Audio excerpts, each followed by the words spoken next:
నమస్కారం ఘంటారావానికి స్వాగతం. ముందుగా ప్రధాన అంశాలు.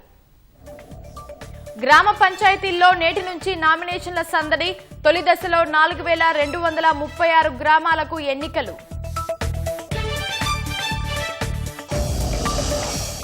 బీసీ రిజర్వేషన్లపై సర్కారు మోసం చేసిందని విపక్షాల విమర్శలు. జీవో 46ను కొట్టివేయాలని హైకోర్టులో పలు పిటిషన్లు దాఖలు. తెలంగాణ రైజింగ్ సమ్మిట్ కు ప్రధాని మోదీని ఆహ్వానించాలన్న సీఎం. పెట్టుబడుల ఒప్పందాలపై పక్కా ప్రణాళికతో ముందుకెళ్లాలని ఆదేశం. మహబూబ్నగర్ జిల్లా పిల్లిగుండు వద్ద ఘోర రోడ్డు ప్రమాదం. ఇథనాల్ ట్యాంకర్ను ఢీకొట్టిన లారీ, డ్రైవర్ సజీవ దహనం.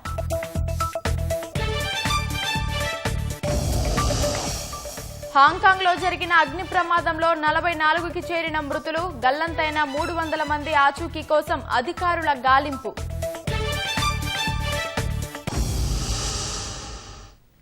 గ్రామ పంచాయతీల్లో నేటి నుంచి నామినేషన్ల సందడి మొదలు కానుంది. వార్డు సభ్యులు, సర్పంచ్ పదవులకు మొదటి విడత నామినేషన్లు నేటి నుంచి ఈ నెల 29 వరకు స్వీకరించనున్నారు. తొలి దశలో 189 మండలాల్లోని 4236 పంచాయతీలు, 37450 వార్డుల్లో ఎన్నికలు జరగనున్నాయి.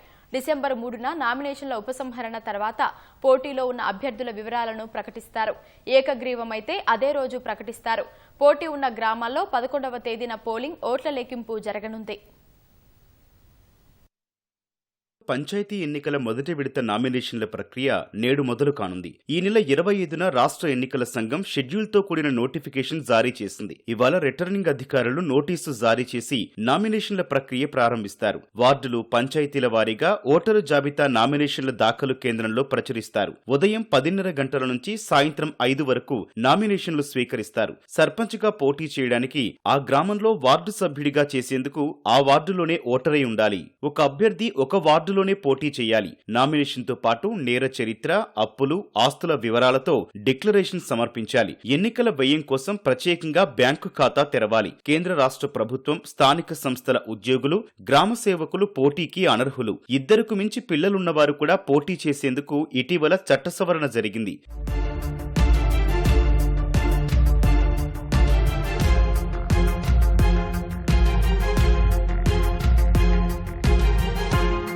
మొదటి విడతలో 189 మండలాల్లోని 4236 పంచాయతీలు, 37450 వార్డుల్లో ఎన్నికలు జరగనున్నాయి. ఈ నెల 29న సాయంత్రం 5 గంటలకు నామినేషన్ల సమయం ముగుస్తుంది. ఈ నెల 30న నామినేషన్లు పరిశీలించి చెల్లుబాటైన నామినేషన్ల వివరాలు ప్రకటిస్తారు. తిరస్కరించిన నామినేషన్లపై డిసెంబర్ 1న అప్పీళ్లు స్వీకరించి మరుసటి రోజున పరిష్కరిస్తారు. డిసెంబర్ 3వ తేదీన మధ్యాహ్నం 3 గంటల వరకు నామినేషన్ల ఉపసంహరణ గడువు ముగిసిన తర్వాత పోటీలో ఉన్న అభ్యర్థుల వివరాలను ప్రకటిస్తారు. డిసెంబర్ 11వ తేదీన ఉదయం 7 గంటల నుంచి మధ్యాహ్నం 1 గంట వరకు మొదటి విడత పోలింగ్ జరగనుంది. అదే రోజు మధ్యాహ్నం ఓట్లు లెక్కించి వార్డు సభ్యులు, సర్పంచ్ ఫలితాలు ప్రకటిస్తారు. అదే రోజున ఉప సర్పంచ్ ఎన్నిక పూర్తి చేస్తారు. సర్పంచ్, వార్డు సభ్యుల గరిష్ట వ్యయ పరిమితిని రాష్ట్ర ఎన్నికల సంఘం ఖరారు చేసింది. గ్రామ పంచాయతీ జనాభా 2011 లెక్కల ప్రకారం 5000 జనాభా దాటితే సర్పంచ్ అభ్యర్థులు 2.5 లక్షల రూపాయలు, వార్డు సభ్యులు 50,000 రూపాయలకు మించి ఖర్చు చేయరాదు. గ్రామ పంచాయతీలో 2011లో జనాభా 5,000 లోపు ఉన్నట్లయితే సర్పంచ్ అభ్యర్థులు గరిష్టంగా 1,50,000 రూపాయలు, వార్డు సభ్యులు 30,000 మాత్రమే ఖర్చు చేయాలని ఎన్నికల నిబంధనలు స్పష్టం చేస్తున్నాయి.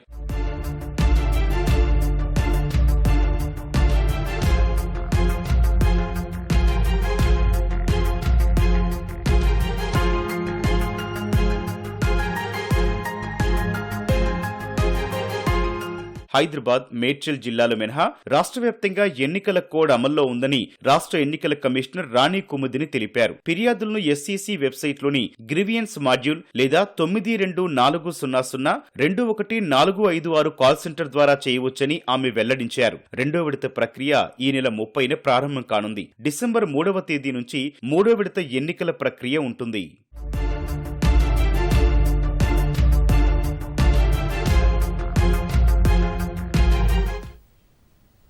రాష్ట్ర వ్యాప్తంగా పంచాయతీ ఎన్నికల్లో రిజర్వేషన్లను కేటాయిస్తూ ప్రభుత్వం ఈ నెల 22న జారీ చేసిన జీవో 46ను సవాల్ చేస్తూ హైకోర్టులో పిటిషన్ దాఖలైంది.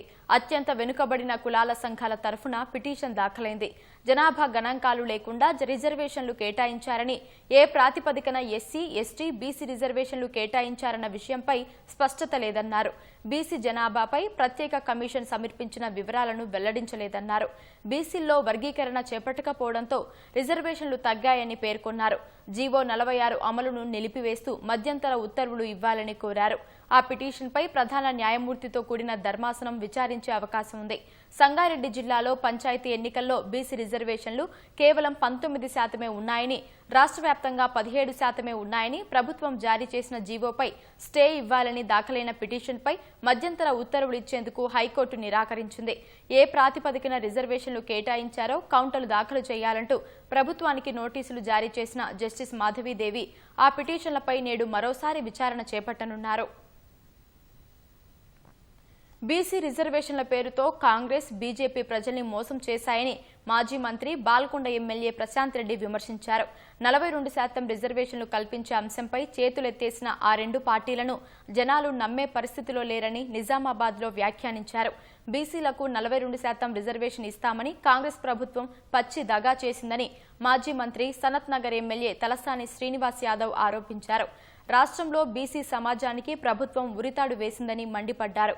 కాంగ్రెస్ పార్టీకి ఓటు వేయడమంటే ద్రోహానికి ఓటు వేయడంతో సమానమని శాసనమండలి ప్రతిపక్ష నేత మధుసూదనాచారి పేర్కొన్నారు. బీసీలకు 42% రిజర్వేషన్ల సాధన 46 జీవోను రద్దు చేయాలని కోరుతూ హైదరాబాద్ విద్యానగర్ నుంచి బీసీ భవన్లో రాజ్యసభ సభ్యుడు, బీసీ ఐకాసా చైర్మన్ ఆర్ కృష్ణయ్య, బీసీ విద్యార్థి సంక్షేమ సంఘం నాయకులు నీలా వెంకటేష్, గుజ్జ సత్యం, మల్లేశం, అనంతయ్య తదితరులు దీక్ష చేపట్టారు. వారికి మధుసూదనాచారి, నటుడు ఆర్ నారాయణమూర్తి సంఘీభావం ప్రకటించారు. హామీల విస్మరణపై ధ్వజమెత్తారు. జరుగుతున్నటువంటి ఈ డ్రామాను పూర్తిగా అర్థం చేసుకున్నారు కాబట్టి కాంగ్రెస్ పార్టీకి ఓటేయడం అంటే ద్రోహానికి ఓటేయడం అనేటువంటి భావనతో ఓడించడం జరిగింది.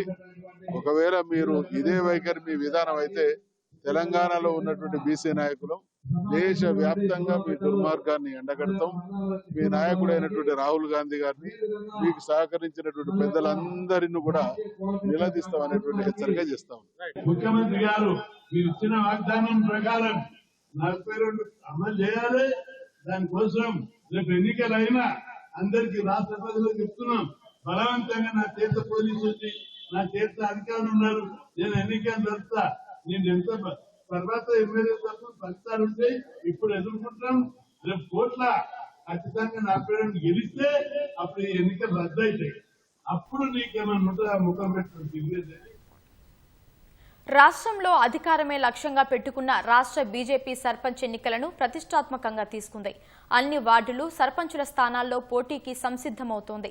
క్షేత్రస్థాయి నుంచి పార్టీని మరింత బలోపేతం చేయాలనే లక్ష్యంతో ఎవరితోనూ పొత్తు లేకుండా ఒంటరిగానే బరిలోకి దిగబోతున్నట్లు పార్టీ వర్గాలు చెబుతున్నాయి.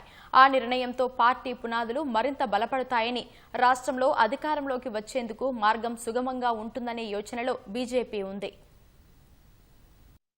లోక్సభ, ఎమ్మెల్సీ ఎన్నికల్లో గెలుపుతో ఊపు మీదున్న బీజేపీ స్థానిక సంస్థల ఎన్నికలను ప్రతిష్టాత్మకంగా తీసుకుంది. ముఖ్యంగా గ్రామీణ ప్రాంతాల్లో తమ బలాన్ని పెంచుకోవాలని భావిస్తోంది. ఈ ఎన్నికల్లో పార్టీ బలంగా ఉనికిని చాటుకోవడం ద్వారా 2028లో జరగబోయే శాసనసభ ఎన్నికలకు పునాది వేయాలని ప్రణాళికలు రచిస్తోంది. గ్రామీణ ప్రాంతాల అభివృద్ధికి కేంద్ర ప్రభుత్వం కేటాయించిన నిధుల అంశాన్ని ప్రజల్లోకి బలంగా తీసుకెళ్లాలని నిర్ణయించింది. స్థానిక సంస్థల్లో అభివృద్ధి కేవలం బీజేపీతోనే సాధ్యమనే నినాదంతో ప్రచారం చెయ్యాలని యోచిస్తోంది.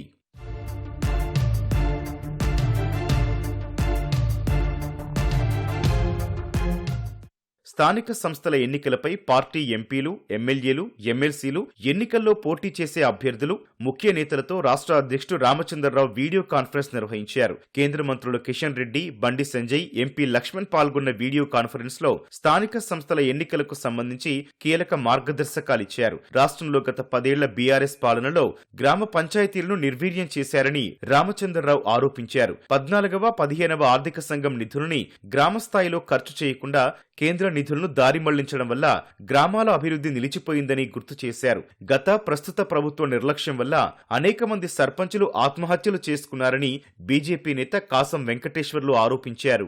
పంచాయతీ సిస్టమ్ను మొత్తం కూడా గత 2 సంవత్సరాల నుంచి పూర్తిగా నిర్వీర్యం చేసినటువంటి పార్టీ కాంగ్రెస్ పార్టీ. దానికి నాయకుడు రేవంత్ రెడ్డి. సర్పంచులు ఆత్మహత్యలు చేసుకున్నటువంటి పరిస్థితి కూడా ఉత్పన్నమైంది ఈ కాంగ్రెస్ పార్టీ ప్రభుత్వంలో. కేసీఆర్ గారి నాయకత్వంలో రైతు వేదికలు చేసినా, హరితహారం చేసినా, శ్మశాన వాటికలు కట్టించినా అన్ని కూడా కేంద్ర ప్రభుత్వం నిధులతోటే కట్టించారు తప్ప ఆనాటి ప్రభుత్వం ఏ ఒక్క పైసను కూడా ప్రత్యేకంగా కేటాయించినటువంటి దాఖలాలు బీఆర్ఎస్ ప్రభుత్వం కేసీఆర్ గారు ఎప్పుడు కూడా చేయలేదు. వార్డు మెంబర్ నుంచి మొదలు జెడ్పీటీసీ వరకు అన్ని స్థానాల్లోనూ ఒంటరిగానే పోటీ చేయడం ద్వారా పార్టీ శ్రేణుల్లో మరింత ఉత్తేజాన్ని నింపారని కమలం పార్టీ భావిస్తోంది. జిల్లాల అధ్యక్షులు, స్థానిక కమిటీల సహకారం, సమన్వయంతో క్షేత్రస్థాయి సమావేశాలు నిర్వహించింది.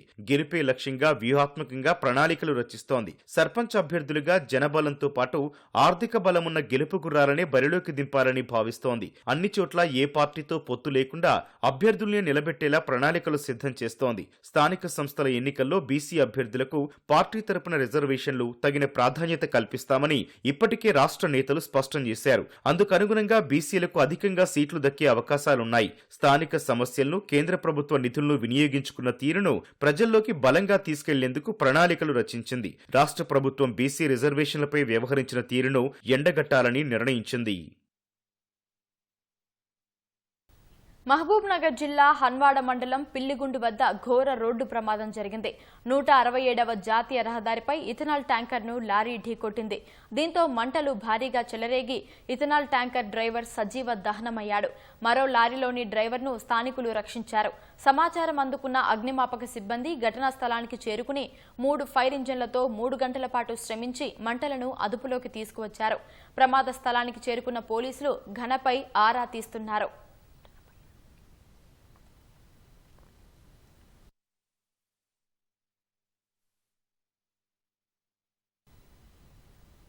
భద్రతా బలగాలకు ఎంత బలం చేకూరిస్తే దేశ రక్షణకు అంత మంచిది. నిత్యం యుద్ధాన్ని ఎదుర్కొనేందుకు సిద్ధంగా ఉండే జవాన్లకు అండగా మరో అస్త్రం చేరింది. హైదరాబాద్ సంస్థ ఇంద్రజాల్ డ్రోన్స్ డిఫెన్స్ ఇండియా తయారు చేసిన ఇంద్రజాల్ రేంజర్ను విశ్రాంత లెఫ్టినెంట్ కల్నల్ దేవేంద్ర ప్రతాప్ పాండే ప్రారంభించారు. ముంబై నవంబర్ 26 దాడుల్లో ప్రాణాలు కోల్పోయిన వారికి నివాళిగా anti drone patrolling vehicle launch చేశామని చెబుతున్న సీఈఓ కిరణ్ రాజుతో ఈటీవీ ముఖాముఖి. భారత రక్షణ వ్యవస్థకు బలం చేకూర్చేలా ఇంద్రజాల్ రేంజర్ ఆ వెహికల్ని ఈరోజు హైదరాబాద్లో లాంచ్ చేశారు. అయితే ఈ వెహికల్ని లాంచ్ చేసింది ఇంద్రజాల్ డ్రోన్స్ డిఫెన్స్ ఇండియా, ఆ కంపెనీ వాళ్ళు లాంచ్ చేశారు. ఆ కంపెనీ సీఈఓ కిరణ్ రాజ్ మన తెలుగువారు, ఆయన మనతో ఉన్నారు, ఆయనతో మాట్లాడదాం. సార్ నమస్తే sir, first of all congratulations on this vehicle sir. So యాక్చువల్గా ఈ ఇంద్రజాల్ రేంజర్ అంటే ఏం చెప్తారు సార్? ఇది ఏంటి అంటే ఏం చెప్తారు? ఇది బేసికలీ యాంటీ డ్రోన్ వెహికల్ అండి. Anti drone ranger, anti drone petrol vehicle అంటాం. ఎందుకంటే యాంటీ డ్రోన్ వెహికల్ అనేది ఎనీవేర్ మన డ్రోన్స్ ఎక్కడెక్కడ ఎగురుతున్నాయో వాటిని ఆపడానికి వాడే వెహికల్ ఇది. కానీ దీంట్లో స్పెషల్ ఏంటంటే ఇది ఫస్ట్ వెహికల్ వేర్ మూవ్ అవుతా కూడా యాంటీ డ్రోన్ని ఆపొచ్చు. సో ఈ వెహికల్ ఏంటంటే 10 కిలోమీటర్స్ రేడియస్లో ఎక్కడన్నా డ్రోన్ ఉన్నా ఇది డిటెక్ట్ చేస్తుంది. మన స్క్రీన్లో వెనకాల దీంట్లో ఉన్న కమాండ్ అండ్ కంట్రోల్ సెంటర్లో ఉన్న స్క్రీన్లో కనపడుతుంది. ఇది చూస్తే ఆ స్క్రీన్లో అసలు ఏమేమి డ్రోన్స్ ఉన్నాయో అన్నీ కనపడతాయి. సో ఆ డ్రోన్ కనపడిన వెంటనే మనం వెహికల్ని స్టార్ట్ చేసుకుని ఆ డ్రోన్ వైపు మూవ్ అవ్వచ్చు. డ్రోన్ 4 కిలోమీటర్ రేంజ్లోకి వచ్చిన వెంటనే సిస్టమ్ ఆటోమేటికల్గా దాన్ని పట్టుకుని పక్కనే ల్యాండ్ చేసేస్తుంది. ఆ డ్రోన్లో ఏం డ్రగ్స్ క్యారీ చేస్తున్నాయా, వెపన్స్ క్యారీ చేస్తున్నాయా, ఏం క్యారీ చేస్తున్నా ఎస్పెషలీ బార్డర్ ఏరియాలో అవి పట్టుకుని, ఇక్కడ బార్డర్ ఏరియాలో ఈ డ్రగ్స్ గన్స్ వల్ల చాలా కమ్యూనిటీస్ పాడైపోతున్నాయి, చాలా లైఫ్స్ పోతున్నాయి. మనమే we are funding Pakistan's anti insurgency. So ఈ వెహికల్ అక్కడ డిప్లాయ్ అయినప్పుడు ఆ డ్రోన్స్ మనం పట్టుకుని ఆ ఎకో సిస్టమ్ని కట్ చేస్తాం. ఇప్పుడు మీరు చెప్పినట్టుగా ఆ భద్రతా దళాలు అక్కడ పనిచేసేటప్పుడు ఇది యూస్ఫుల్గా ఉంటుందని చెప్తున్నారు కదా. డిఫరెంట్ యూస్ఫుల్ అంటే యూస్ఫుల్ ఒకటి, కానీ ప్రస్తుతానికి ఏంటంటే రోజు 1 ఇయర్లో 3 lakh crores ఆఫ్ డ్రగ్స్ వస్తున్నాయి కంట్రీలోకి, రైట్? సో అవి ఆపాలి. గన్స్ వస్తున్నాయి, మొన్న ఢిల్లీలో పట్టినట్టు గ్రౌండ్ ఎక్కడ బార్డర్ వచ్చినాయి, ఇక్కడ వచ్చినాయి. ఇప్పుడు అవి ఆపకపోతే మన కంట్రీకి ఎంత నష్టం, లైఫ్ నష్టం, ఇవన్నీ నష్టం కదా. సో అందుకు ఇలాంటి సిస్టమ్స్ సెక్యూరిటీ ఫోర్సెస్ అన్ని డిప్లాయ్ చేస్తున్నారు. మన సెక్యూరిటీ ఫోర్సెస్ ఏవైతే డిఫరెంట్ టెరైన్స్లో వర్క్ చేస్తుంటాయి కాబట్టి ఇది అన్ని టెరైన్స్లో వర్క్ చేయగలుగుతుంది మన వెహికల్. ఇదా? అవును, మనం ఏం చేసామంటే మామూలు వెహికల్ తీసుకుని దాన్ని అంత బిల్డ్ చేసాం సో ఆల్ టెరైన్లో పనిచేసేటట్టు అన్ని టెరైన్లో పనిచేయాలి, ప్లస్ సిటీకి వస్తే రోడ్డు మీద కూడా పనిచేయాలి. ఈ పెద్ద యాంటీ డ్రోన్ వెహికల్స్ అంటే ఇక్కడ రోడ్డు మీద తిరగలేవు, రైట్? సో వేరే ఈ సిస్టమ్స్ అలా పనిచేస్తాయి. ఇది చేయాలనే ఆలోచన మీకు ఎప్పుడు వచ్చింది, ఎట్లా వచ్చింది, what is the motto behind it? అదే నేను చెప్పాను కదా, నాకు ఈ డ్రగ్స్ ఈ వెపన్స్ గురించి అర్థమైనప్పుడు అదేంటే మేము మామూలుగా వార్ టైమే అనుకుంటాం కదా ఇలాంటి హెడేక్స్, కానీ పీస్ టైంలో కూడా ఇలా డ్రగ్స్ వెపన్స్ వస్తున్నాయంటే అప్పుడు చూసి అరే దీన్ని ఆపాలి, ఎలా ఆపాలని అప్పుడు ఐడియా చేసి డిజైన్ చేసి మా ఉన్న ఇంజనీర్స్ అందరినీ టాప్ డిజైనర్స్ ఇంజనీర్స్ని పెట్టి డిజైన్ చేసి బిల్డ్ చేసాం దీన్ని. అంటే దీని ఒక ఆపరేటర్ ఉంటారా మళ్ళీ, లేదంటే దీనికి అంటే ఇందులో వాడిని ఏఐని దీంట్లో ఎట్లా ఇండల్ చేశారు సార్? అవును, సో దీంట్లో ఒక డ్రైవరు, ఒక ఏఐ ఆపరేటర్, ఒక మామూలు ఆపరేటర్ కూడా ఉంటారు. ద ఏఐ ఆపరేటర్స్ ఆ సిస్టమ్ ఏంటంటే ఆటోమేటిక్గా మొత్తం మనం ఏమి చేయకుండా ఆటోమేటిక్గా డ్రోన్ని పట్టుకుంటుంది. ఆపరేటర్ ఇక్కడ కూర్చునే పని ఏంటంటే అది ఏమైనా తప్పు డ్రోన్ని పట్టుకుంటా ఉంటే దాన్ని ఆపచ్చు. సో బట్ ఏఐఏ మెయిన్ పని చేస్తుంది, కానీ రెడ్ బటన్ అక్కడ సిస్టమ్ మీద ఉన్నది, ఏమైనా ప్రాబ్లం ఉంటే సిస్టమ్ని ఆపచ్చు. అది ఒకేసారి 10ల సంఖ్యలో 100ల సంఖ్యలో డ్రోన్స్ అటాక్ చేసే అవకాశం ఉన్నప్పుడు ఇది వాటిని అంటే ఒకేసారి ఎక్కువగా చేయొచ్చా? ఎక్కువగా చేసినా ఆపుతుంది, కానీ మెయిన్లీ ఇప్పుడు పీస్ టైంలో ఎక్కువ చేసే సంగతి తక్కువ ఉంటుంది, రైట్? వార్ టైం వేరే కదా, పీస్ టైంలో ఎక్కువ, కానీ పీస్ టైంలో అందరూ గన్స్, డ్రోన్స్, డ్రగ్స్ పంపించే డ్రోన్స్ని పట్టుకోవడానికి మెయిన్గా చేసింది.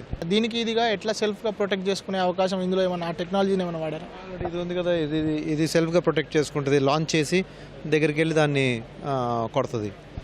సో అలా ఎనీ డ్రోన్ దీని దగ్గరికి వస్తున్నా ఎలక్ట్రానిక్ వార్ఫేర్ వాడి దాన్ని ఆపుతుంది.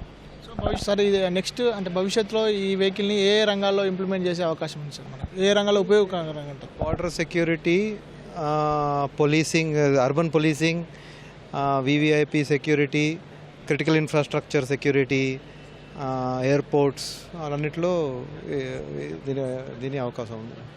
Thank you and all the best for your future products. Thank you sir. So ఇవి మొత్తంగా కిరణ్ రాజు గారు చెప్తున్నటువంటి విషయాలు. రక్షణ దళాలతో పాటు క్రిటికల్ ఇన్ఫ్రాస్ట్రక్చర్ ఏవైతే ఉన్నాయో వాటన్నిటి ప్రొటెక్షన్లో కూడా ఇది చాలా కీలకంగా వ్యవహరిస్తుందని చెప్పి చెప్తున్నారు. కెమెరామెన్ రాజుతో Sivaramakrishna Prasad, ETV news, Hyderabad.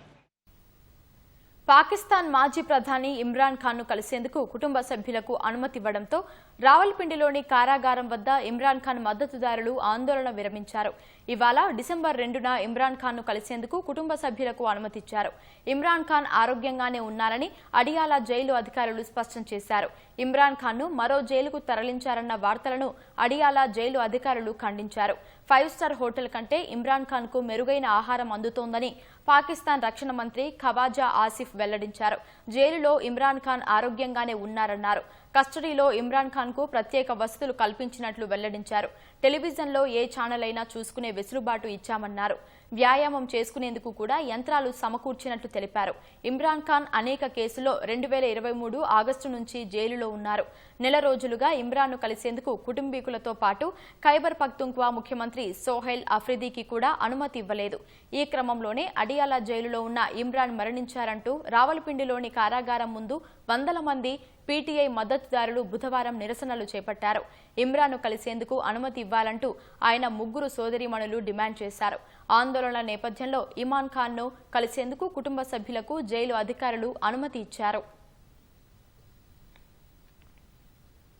Hong Kong ఉత్తర తాయ్పో జిల్లాలోని నివాస సముదాయంలో జరిగిన భారీ అగ్ని ప్రమాదంలో మృతుల సంఖ్య 44కు చేరింది. దాదాపు 300 మంది వరకు గల్లంతయ్యారని నగర మేయర్ జాన్ లీ తెలిపారు. అనేక మంది క్షతగాత్రులు ఆసుపత్రుల్లో చికిత్స పొందుతున్నారు. వారిలో పలువురి పరిస్థితి విషమంగా ఉందని సమాచారం. ఈ ప్రమాదంలో రెస్క్యూ చేపట్టేందుకు వెళ్లిన అగ్నిమాపక సిబ్బంది సైతం మరణించారు. హాంకాంగ్లో చరిత్రలో గడిచిన కొన్ని దశాబ్దాల్లో జరిగిన అత్యంత వినాశకరమైందిగా ఈ ప్రమాదం నిలిచింది. ఈ స్థాయి అగ్ని ప్రమాదం జరగడం 17 ఏళ్లలో ఇదే తొలిసారి. ఈ ప్రమాదాన్ని నవంబర్ 5 అలారం ఫైర్గా ప్రకటించి పెద్ద ఎత్తున ఫైర్ ఇంజన్లను సిబ్బందిని రంగంలోకి దించారు. సహాయక చర్యలు కొనసాగుతున్నాయి. మంటలు మొదట్లో 8 టవర్లలో దాదాపు 2000 ఫ్లాట్లు కలిగిన బహుళ అంతస్తుల నివాస సముదాయంలోని వెదురు స్కాపోల్డింగ్కు అంటుకున్నట్లు దర్యాప్తులో తేలింది. ఈ కేసులో ముగ్గురిని పోలీసులు అరెస్టు చేశారు. 1980వ దశకంలో ఈ భవనాలను నిర్మించినట్లు తెలుస్తోంది. 4600 మంది వరకు ప్రజలు ఇక్కడ నివసిస్తున్నట్లు సమాచారం. ఘటనపై చైనా అధ్యక్షుడు జిన్పింగ్ విచారం వ్యక్తం చేశారు. బాధితుల కుటుంబాలకు సానుభూతి ప్రకటించారు. ఆలయాలకు చెందిన భూముల పరిరక్షణలో దేవాదాయ శాఖ అధికారులు ఉదాసీనంగా వ్యవహరించడాన్ని హైకోర్టు తప్పుబట్టింది. చట్ట ప్రకారం భూములను స్వాధీనం చేసుకుని రక్షణ కల్పించడంలో విఫలమవుతున్నారని వ్యాఖ్యానించింది. మేడ్చల్ జిల్లా దేవరయంజాల్లో సీతారామస్వామి ఆలయ భూములపై హక్కులకు సంబంధించి దాఖలైన సుమారు 54 పిటిషన్లపై జస్టిస్ జూకంటి అనిల్ కుమార్ విచారణ చేపట్టారు. ప్రభుత్వం తరఫున వాదనలు వినిపించిన న్యాయవాదులు 688 నుంచి 712, 716 సర్వే నెంబర్లలో ఆలయ భూమిని నిషేధిత జాబితాలో చేర్చుతూ సీసీఎల్ఏ 2014లో ప్రొసీడింగ్స్ జారీ చేసిందన్నారు. 1925-28 పహానీలో సీతారామస్వామి ఆలయం పేరుతో ఉందని, దీనికి ముతవల్లిగా రాముడి పుల్లయ్య పేరుతో ఉందని చెప్పారు. రాముడి పుల్లయ్య ట్రస్టీగా ఉన్న రికార్డుల్లో తర్వాత యాజమానులు మారుతూ వచ్చారన్నారు. 1354 సేత్వారిలో సర్కారీ భూమిగా ఉందన్నారు. తర్వాత 1954-55లో ఈ భూమిని పట్టా భూమిగా చూపారని తెలిపారు. ఈ దశలో న్యాయమూర్తి జోక్యం చేసుకుంటూ ఈ వివాదానికి సంబంధించి 2015లో ఉత్తర్వులు జారీ చేశారని, ఇందులో ట్రైబ్యునల్లో పెండింగ్లో ఉన్న 99 పిటిషన్ల ప్రస్తావనను ప్రస్తుతం కోర్టు దృష్టికి రాకపోవడాన్ని ఇరుపక్షాలను తప్పుబట్టారు. ఆలయానికి చెందిన 1521 ఎకరాల భూములకు సంబంధించి 1925 నుంచి 28 వరకు ఈ నెల 26 దాకా ఉన్న ఒరిజినల్ రికార్డులతో హాజరు కావాలని దేవాదాయ శాఖ కమిషనర్ను ఆదేశించారు. విచారణను నేటికి వాయిదా వేశారు. సిద్దిపేట జిల్లాలో ర్యాగింగ్ కలకలం రేపింది. మిట్టపల్లి పరిధిలోని ఓ మెడికల్ కళాశాలలో జూనియర్ విద్యార్థిపై సీనియర్లు ర్యాగింగ్కు పాల్పడినట్లు విద్యార్థి తల్లి ఆరోపించారు. చదువుకోవడానికి లైబ్రరీకి వెళితే జూనియర్లకు అనుమతి లేదంటూ ఆంక్షలు విధించారని బాధిత విద్యార్థి తెలిపారు. ఆంక్షలను పట్టించుకోకుండా లైబ్రరీకి వెళ్లడంతో తన గడ్డం, జుట్టు కత్తిరించారని ఆవేదన వ్యక్తం చేశారు. విషయంపై కళాశాల ర్యాగింగ్ కమిటీకి ఫిర్యాదు చేసినా పట్టించుకోలేదని విద్యార్థి తల్లి ఆరోపించారు. లైబ్రరీకి వెళ్తే సీనియర్స్ అక్కడ ఉండొద్దు, అక్కడ నుంచి వచ్చేయని చెప్పారు. సీనియర్స్ ఫోర్స్ఫుల్గా నన్ను బయటికి తీసుకెళ్లారు. బయటికి తీసుకెళ్ళినాక రూమ్లో నీకు బియర్డ్ ఉంది, బియర్డ్ ఎట్లా ఉంటుంది, మొత్తం తీసేయాలని చెప్పారు. నాకు ముక్కు ఉంది, నేను చేయలేను, ఏమన్నా ప్రాబ్లం ఉంటే నాతో నా పేరెంట్స్కి మాట్లాడండి అని చెప్తే వాళ్ళు నీ పేరెంట్స్తో నేను ఎందుకు మాట్లాడతాం అని చెప్పారు. నేను ఏడుస్తున్నా కూడా వాళ్ళు ఏం లేదు, అక్కడే ఉండి తీపిచ్చారు. మా ఫోన్స్ తీసుకొని డోర్ లాక్ చేసి వాళ్ళు చెప్పించకపోతే బూతులు మాట్లాడారు. తర్వాత ఇదే విషయం మా పేరెంట్స్కి కంప్లైంట్ చేయడం జరిగింది. సార్ ఏమైందన్న ఏంటంటే చెప్పట్లేదు. ఇక నాకు అర్థమైపోయింది ఏదో జరిగింది. మళ్ళీ చెప్పని గట్టిగా అంటే వాడు ఏడ్చుకుంటూ చెప్పారు. సార్ పిల్లలు ఒప్పుకున్నారు, ఓకే మేము చేసామని ఒప్పుకున్నారు. సేవ్ చేసిన అబ్బాయి కూడా వాస్తవమని ఒప్పుకున్నారు. అది నిన్న జరిగింది. ఈ రోజు నేను వచ్చాను, నేను వస్తున్నా సరే నేను నిన్న చెప్పాను, ఈరోజు నేను వచ్చాను. వాళ్ళను పిలిపించారు, మాట్లాడారు, కానీ నన్ను పిలిపివ్వట్లేదు. అసలు ఏం జరుగుతుంది? వాళ్ళేమో ఇక్కడ తప్పించుకొని తిరుగుతున్నారు, బాబునేమో బయట వాడి క్లాస్ పోతుంది, ప్రాక్టికల్ ఉండింది, వాడి తిండి లేదు, మార్నింగ్ నుంచి నాకు తిండి లేదు, వాడికి లేదు. అసలు ఏం నేను 4 దాకా వెయిట్ చేశాను. నేను ఏమన్నా అంటే నేను మాట్లాడిన ఒక పిటిషన్ ఇచ్చేసి నేను ఒక అప్లికేషన్ ఇచ్చేసి వెళ్ళిపోతే నాకు ఇవాళ ప్యానల్ ఇన్స్పెక్షన్ ఉంది, నాకు వెళ్లాల్సి ఉంది, మీటింగ్ ఉంది అని చెప్పినా కూడా వాళ్ళు పట్టించుకోలేదు. సార్ యాంటీ ర్యాగింగ్ వాళ్ళు కూడా సపోర్ట్ చేయలేదు. నేను నెక్స్ట్ డీన్ గారి దగ్గరికి వెళ్ళాను, ఒక అప్లికేషన్ ఇచ్చాను. నా బాబుకి ఏమైనా జరిగితే యాంటీ ర్యాగింగ్ వాళ్ళు మాత్రం బాధ్యత వహించాల్సి ఉంటుందని నేను ఒక అప్లికేషన్ ఇచ్చాను. తిరుమలలో డిసెంబర్ 30 నుంచి జనవరి 8 వరకు నిర్వహించనున్న 10 రోజుల వైకుంఠ ద్వార దర్శనాలకు టీటీడీ విస్తృతంగా ఏర్పాట్లు చేస్తోంది. సామాన్య భక్తులకు అధిక ప్రాధాన్యమిస్తూ టీటీడీ ధర్మకర్తల మండలి, టీటీడీ ఉన్నతాధికారులు పలు కీలక నిర్ణయాలు తీసుకున్నారు. 10 రోజుల్లో తొలి 3 మినహా మిగతా 7 రోజులు నేరుగా వచ్చే భక్తులకు దర్శన భాగ్యం కల్పించనున్నారు. తొలి 3 రోజులు ఎలక్ట్రానిక్ విధానంలో భక్తులకు ఉత్తర ద్వార దర్శనం చేయించనున్నారు. ఇవాళ ఉదయం 10 గంటలకు ఆన్లైన్ డిప్ నమోదును ప్రారంభించనున్నారు.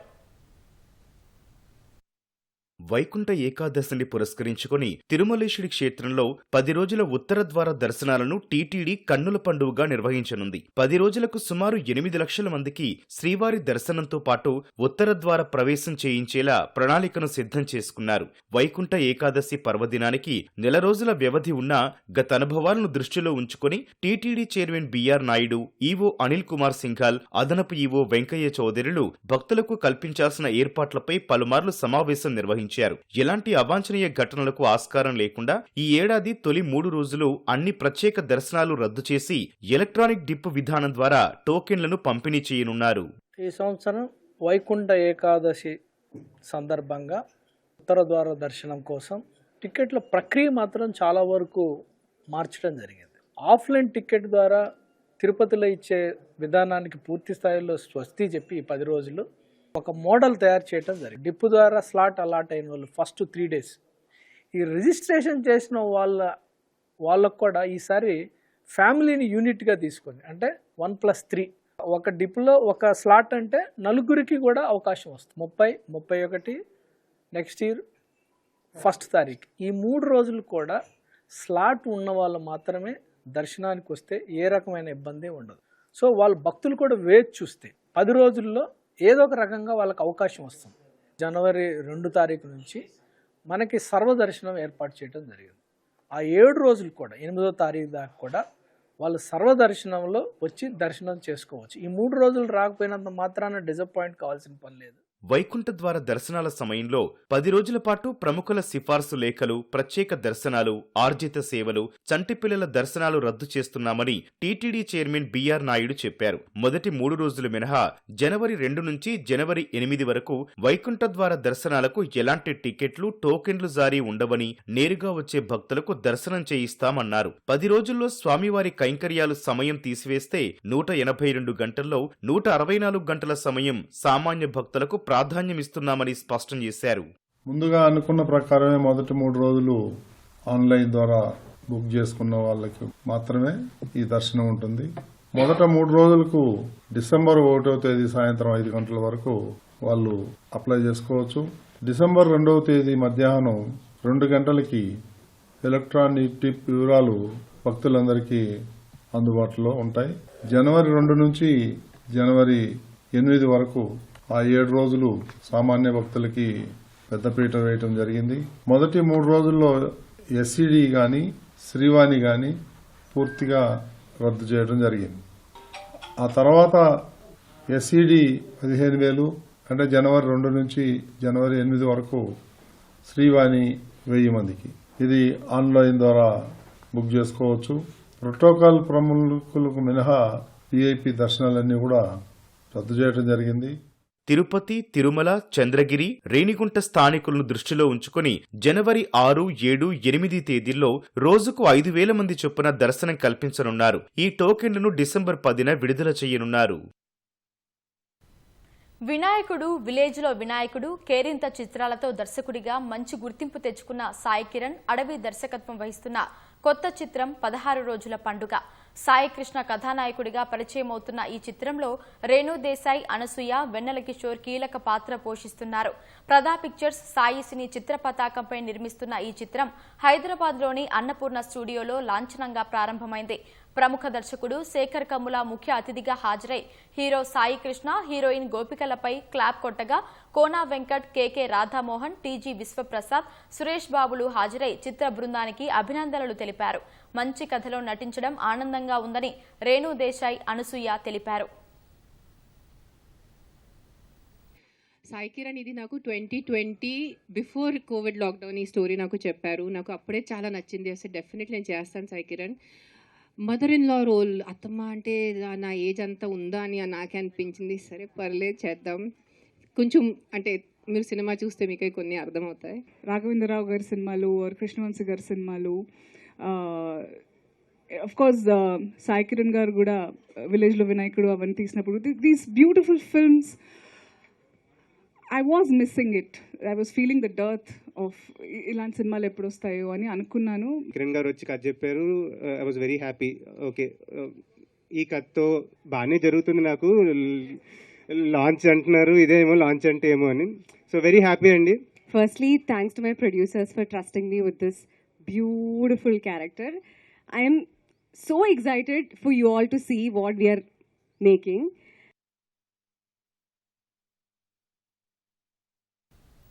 వంద శాతం విద్యుత్ బస్సులు, 8 చోట్ల ఇంటర్సిటీ బస్ టెర్మినళ్ల ఏర్పాటు, బస్సుల రాకపోకలకు 12 మార్గాల్లో ప్రత్యేక కారిడార్లు, నిత్యం 1,00,00,000 మందికి పైగా ప్రయాణికులను గమ్యస్థానాలకు చేర్చడం, బస్ డిపోలు, బస్టాండ్ల నిర్మాణం, ఉద్యోగాల సృష్టి వంటి లక్ష్యాలతో ఆర్టీసీ కార్యాచరణను సిద్ధం చేసింది.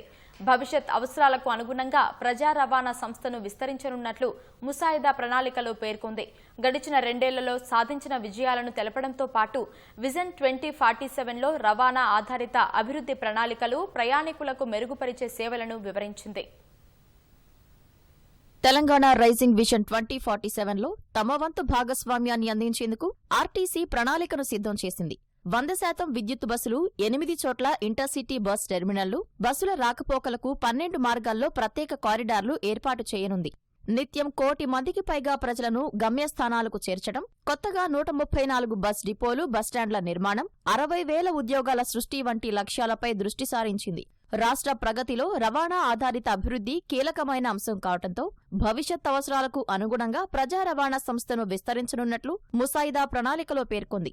గడిచిన 2 ఏళ్లలో సాధించిన విజయాలను తెలపడంతో పాటు విజన్ 2047లో రవాణా ఆధారిత అభివృద్ధి ప్రణాళికలు ప్రయాణికులకు మెరుగుపరిచే సేవలను వివరించింది.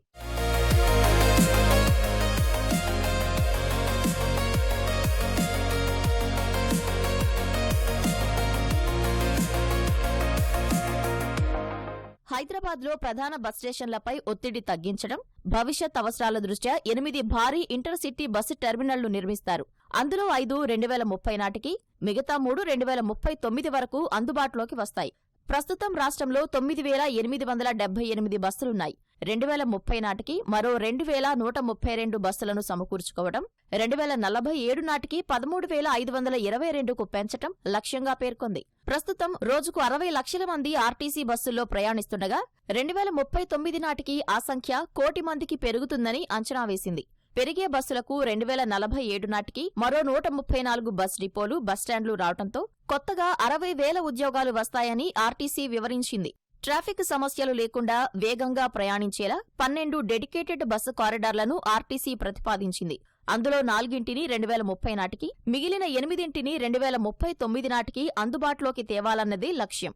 కాలుష్యాన్ని తగ్గించడం, పర్యావరణ అనుకూలంగా ఉండేలా డీజిల్ బస్సుల స్థానంలో 2030 నాటికి 30% విద్యుత్ బస్సులు తేవాలన్నది లక్ష్యంగా పెట్టుకున్నట్లు వివరించింది.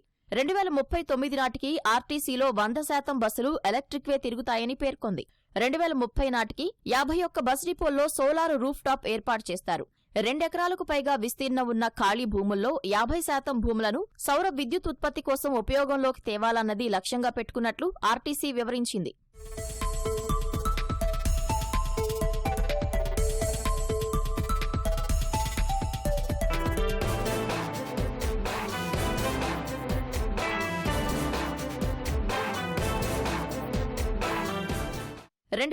నాటికి ఏఐ ఆధారిత ప్రయాణికుల సహాయక వ్యవస్థ అమలుకు ఆర్టీసీ ప్రణాళికలు చేస్తుంది. తద్వారా సేవలు స్మార్ట్గా, మరింత వేగంగా, ఖచ్చితత్వంతో ఆటోమేటెడ్ పద్ధతిలో అందుతాయి. బస్సుల రాకపోకలు, ఆలస్యం, గమ్యస్థానం సమాచారం వంటి వివరాలు చూపించేలా 2039 నాటికి 335 బస్ స్టేషన్లలో రియల్ టైం డిస్ప్లే బోర్డులు ఏర్పాటు చేస్తారు.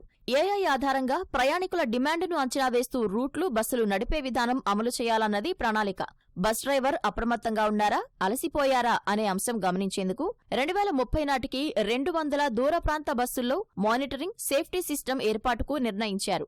2047 నాటికి అన్ని బస్సుల్లోనూ అందుబాటులోకి తీసుకువస్తామని వివరించింది.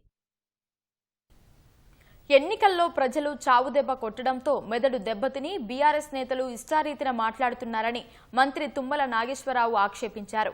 ప్రస్తుతం ఏం మాట్లాడాలో చేతగాక విద్యుత్ ప్లాంట్లపై అవినీతి అంటూ దారి మళ్లించే ప్రయత్నం చేస్తున్నారని విమర్శించారు.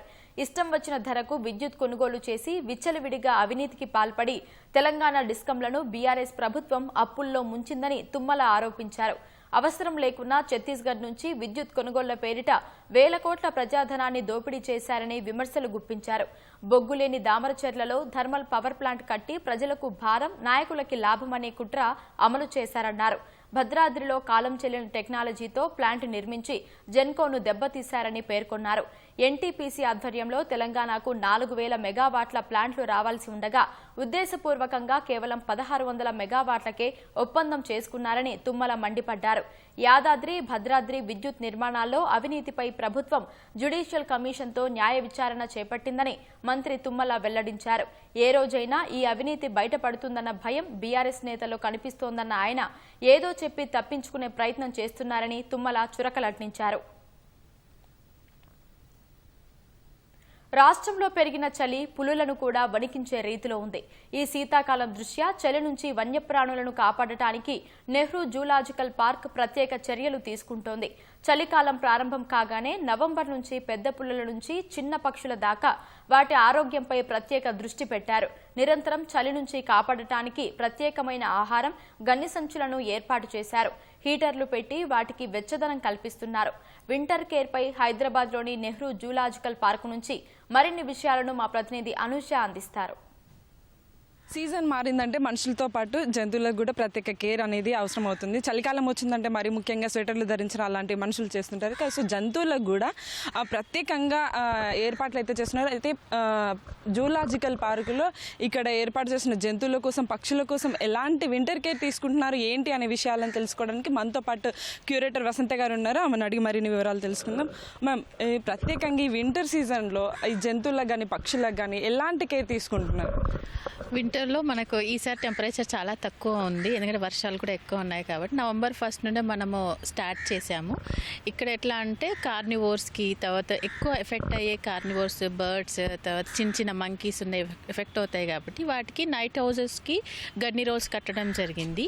ఎందుకంటే బయట నుండి కూల్ వేవ్స్ లోపల పోకుండా. అట్లాగే నైట్ హౌస్లు ఏవైతే అక్కడ కూర్చుంటాయో అక్కడ చల్లగా ఉంటాయి కాబట్టి ఫ్లోర్ అంతా వాటికి న్యూమోనియా అవన్నీ ఎఫెక్ట్ అయ్యే అవకాశం ఉంది కాబట్టి వుడెన్ ప్లాంక్స్ వేయడం, తర్వాత హీటర్స్ పెట్టడం జరుగుతుంది కార్నివోర్స్కి. అండ్ బర్డ్స్కి ఏమో పైన రూఫ్, ముందుకు గ్లాస్ ఉంటుంది కానీ పైన రూఫ్ ఓపెన్ ఉంటుంది. ఆ రూఫ్ అంతా మనం గ్రీన్ షేడ్ నెట్తో కవర్ చేసి లోపల డ్రై గ్రాస్, ప్యాడీ గ్రాస్ అనేది వేస్తున్నాము. తర్వాత ఇంకోటి ఏంటంటే మన స్నేక్స్ కూడా బాగా ఎఫెక్ట్ అవుతాయి. సో వాటికి బల్బ్స్ 24 hours బల్బ్స్ పెడతాం, వెచ్చగా ఉంటుంది. 100 క్లియర్ బల్బ్. ఎక్కడైతే శాండ్ ఉంటుందో అక్కడ అది చల్లదనం కాకుండా మనం బర్నింగ్ చేస్తాం. సో ఇలాంటి కేర్ అంతా తీసుకుంటాము. తర్వాత పెద్ద ఎనిమల్స్ ఉంటాయి, ఎలిఫెంట్, జిరాఫీ, వాటి చుట్టుపక్కల వింటర్లో కొంచెం వెచ్చదనం ఉన్నాక నీమ్ లీవ్స్ బర్నింగ్ చేసి వాటికి మస్కిటో ఇష్యూస్ లేకుండా వెచ్చదనం ఉండటానికి ట్రై చేస్తాం. సో అంటే పక్షులకి, జంతువులకి డిఫరెంట్గా ఫుడ్ ఇవ్వాల్సి ఉంటుంది. సో వాటికి అంటే ప్రత్యేకంగా వింటర్ సీజన్లో ఫుడ్ ఏమైనా చేంజ్ చేస్తుంటారు? డెఫినెట్గా. ఎట్లా అంటే వాటర్ కంటెంట్ ఉన్న ఫుడ్ మొత్తం తగ్గించేస్తాం. దోసకాయలు అట్లాంటివి ఏవైతే లోపల న్యూమోనియా అవి క్రియేట్ చేస్తాయి కదా, అవి తగ్గించేస్తాం. హీట్ క్రియేట్ చేసేటివి మాత్రం మనం ఇస్తాం. సో ఈ ప్రత్యేకంగా ఈ సీజన్లో అంటే బర్డ్స్ కానీ ఎనిమల్స్ కానీ కొంచెం డిఫరెంట్గా బిహేవ్ చేయడం అట్లాంటివి ఉంటుందా? ఏదైనా ప్రాబ్లమేటిక్గా అనిపిస్తుంటుంది? బర్డ్స్కి కొంచెం చలి, అవి చిన్న కదా, బాగా ఎఫెక్ట్ ఉంటుంది. ఎక్కువ వామ్స్ వస్తుంటాయి వాటి స్టమక్లో. అందుకే లివర్ ఎఫెక్ట్ కాకుండా డీవార్మింగ్ చేస్తాము. తర్వాత లివర్ టానిక్ కూడా ప్రివెంటివ్ మెజర్ లాగా ఇస్తుంటాం. ఈ చలి తీవ్రత దృష్ట్యా మీరు టైమింగ్స్ ఏమైనా చేంజ్ చేశారా? అంటే ఈ విజిటింగ్ టైమింగ్స్ మెయిన్ జూ పార్క్కి వచ్చేది స్కూల్ పిల్లలు, తర్వాత టూరిస్టులు, అదర్ దెన్ మన హైదరాబాద్ వాళ్ళు కాకుండా అందరూ మహారాష్ట్ర, అదర్ స్టేట్స్ వాళ్ళు వస్తారు. అందరికీ జూ టైమింగ్ 8:30 to 5 అని తెలుసు కాబట్టి అందరికీ ఇన్ఫర్మేషన్ ఉంది కాబట్టి మనం చేంజ్ చేయట్లేదు. స్కూల్ టైమింగ్స్ చేంజ్ అయ్యావు కాబట్టి మనం కూడా చేంజ్ చేయట్లేదు. ఓకే. సో ఎన్ని నెలలు ఈ వింటర్ కేర్ అనేది ఉంటుంది? ఇప్పుడు ఇది సీజన్ అయిపోయిన తర్వాత అంటే మళ్ళీ వాటిని నార్మల్ స్టేజ్కి ఎట్లా వస్తాయి?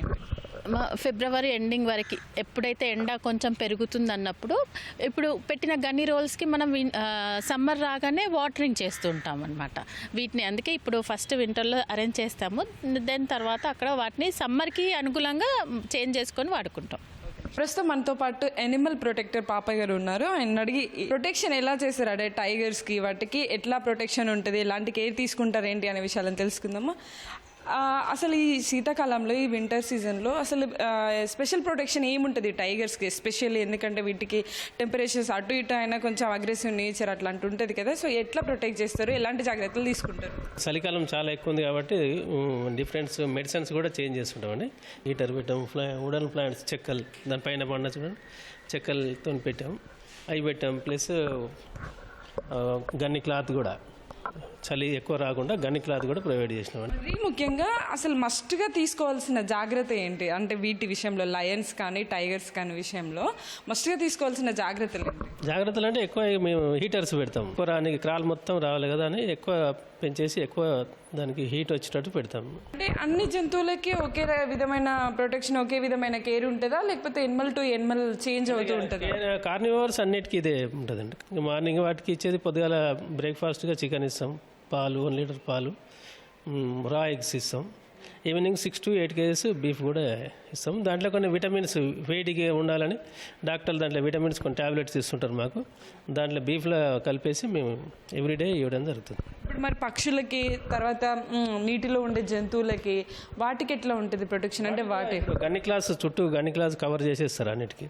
అవసరం ఉన్న కాడ కొన్ని హీటర్స్ లైట్గా ఉంటాయి. ఆ హీటర్స్ వేరే ఉంటాయి. పాములకు కానీ అవి కానీ ఇంత హీట్ వచ్చేట్టు ఉంటాయి. లైట్గా ఉంటాయి హీటర్, అటు కొంచెం వచ్చేటట్టు ఉంటుంది. ఎప్పుడైతే నవంబర్ స్టార్ట్ అవుతుందో ఆ సమయంలోనే ఈ ప్రొటెక్షన్ అనేది స్టార్ట్ అవుతుంటుంది. ఫిబ్రవరి వరకు కూడా ఇది కొనసాగుతూ ఉంటుందని అయితే చెప్తూ ఉన్నారు. ప్రస్తుతం మనతో పాటు wild life doctor Srinivas Reddy గారు ఉన్నారు. సో ఈ శీతాకాలంలో జంతువులకు సంబంధించి ఎలాంటి జాగ్రత్తలు తీసుకుంటారు ఏంటి అనేది అడిగి తెలుసుకుందాం. సార్, ప్రత్యేకంగా వింటర్ సీజన్లో ఎలాంటి కేర్ అవసరము యానిమల్స్ కానీ బర్డ్స్ కానీ?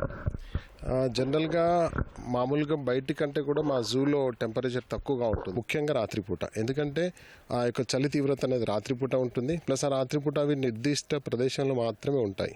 అక్కడ మనకున్న సౌకర్యాన్ని బట్టి ఎలక్ట్రిక్ హీటర్స్, అంటే హాట్ ఎయిర్ని పంప్ చేసేటువంటి హీటర్స్ ఉంటాయి. ఆ హీటర్స్ ఆ ఎంక్లోజర్స్లో వాటికి తగిలేటట్టుగా పెడతాం.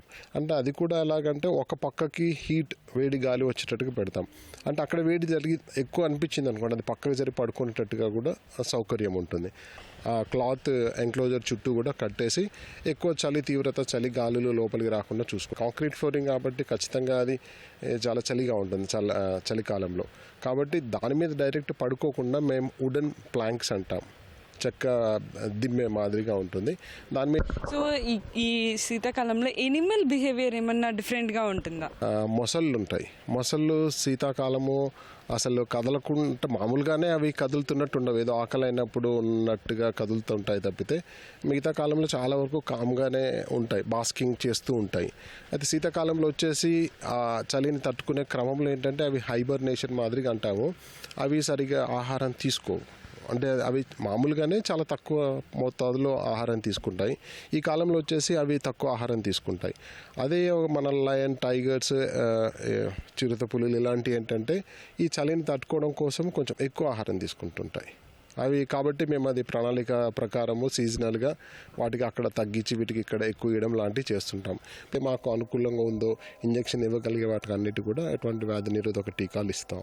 ఏదైనా ప్రత్యేక పరిస్థితుల్లో అంటే కొన్ని సందర్భాల్లో మేటింగ్ జరిగి లోపల పిల్లల్ని పెంచుతున్న సందర్భంలో, లేకపోతే పిల్లలు పుట్టిన తర్వాత డెలివరీ అయ్యి పిల్లలకి పాలు ఇచ్చే సందర్భంలో, వాటికి పాల ఎక్కువ ఉత్పత్తి కావాలన్నట్టుగా, ప్లస్ ప్రెగ్నెంట్గా ఉన్నప్పుడు వాటికి లోపల బేబీ మంచిగా ఉండాలన్న క్రమంలో మేము విటమిన్స్, మినరల్స్, ఈ సప్లిమెంట్స్ షెడ్యూల్ ప్రకారం ఇస్తూ ఉంటాం. ఓకే. సో బర్డ్స్ అనేవి వెరీ సెన్సిటివ్. అంటే ఈ సీజన్లో అవి ఎట్లుంటాయి, వాటి కేర్ ఎట్లా చేస్తుంటారు? అంటే బర్డ్స్ కానీ, స్నేక్స్ కానీ, ఇంకా చిన్న చిన్న జీవులు ఏవైతే ఉన్నాయో వాటికి ఎట్లా ఉంటుంది కేర్?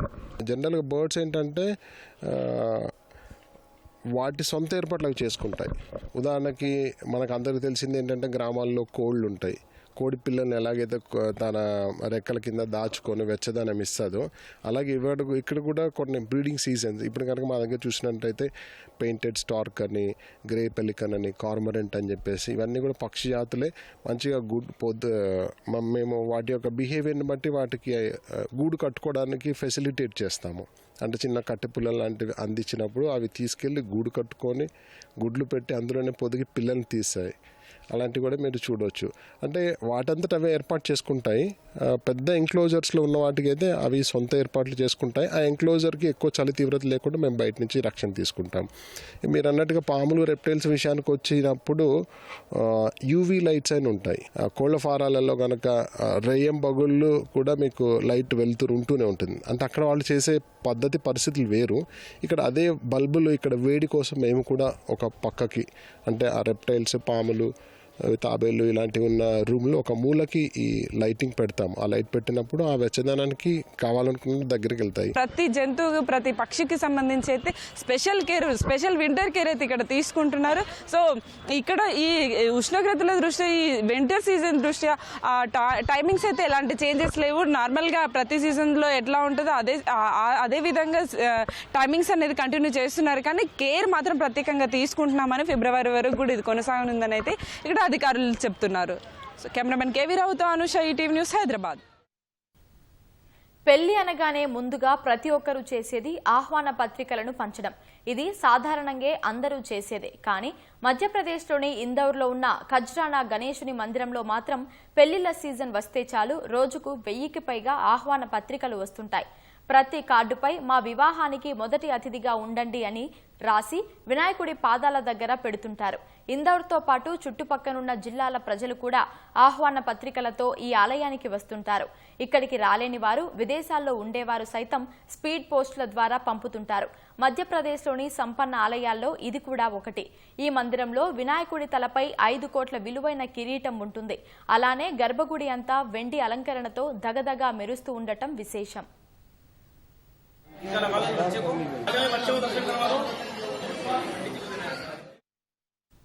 పశ్చిమ బెంగాల్లోని సిలిగుడిలో సశస్త్ర సీమా బల్ ఎస్ఎస్బీ డాగ్ స్క్వాడ్ విన్యాసాలు ఆకట్టుకున్నాయి. తీస్తా స్టేడియంలో 4 రోజుల ఇంటర్ ఫ్రాంటియర్ ఫుట్బాల్ ఛాంపియన్షిప్ నేపథ్యంలో ఈ ప్రదర్శనలు జరిగాయి. విన్యాసాల్లో భాగంగా ఎస్ఎస్బీ జాగిలాలు, భద్రతా సిబ్బంది బైక్ నడుపుతుండగా వెనుక కూర్చుని జాతీయ జెండాను తీసుకెళ్లాయి. చేతులు జోడించి నమస్కరించాయి. చెత్తను ఎక్కడ పడితే అక్కడ వేయకుండా చెత్త కుండీలోనే వేయాలనే సందేశమిచ్చాయి. గాయపడిన సైనిక సిబ్బందికి సిపిఆర్ చేశాయి. ప్రాథమిక చికిత్స అందించే బాక్సును తీసుకెళ్లాయి. ఓ పానీయం ఉన్న గ్లాసును నెత్తిన పెట్టుకుని జాగ్రత్తగా నడిచాయి. భద్రతా సిబ్బంది ఏర్పాటు చేసిన మంటల రింగుల నుంచి దూకుతూ తమ శక్తిని ప్రదర్శించాయి. ये प्रस्तुति हमें ये संदेश देती है कि हमें चारों तरफ स्वच्छ एवं सुंदर वातावरण रखना चाहिए. आप देख सकते हैं कि किस प्रकार ये श्वान मैदान में इससे केवल जमीन तत्पश्चात श्वान द्वारा तुरंत सीपीआर की विधि अपनाई जाती और समय रहने अपने मालिक की जान जाने से बचा लेता है.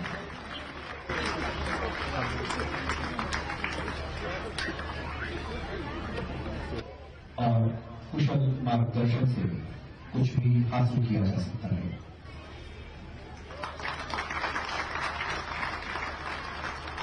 प्रशिक्षण का एक नया हवा को छीनते हुए आंखों में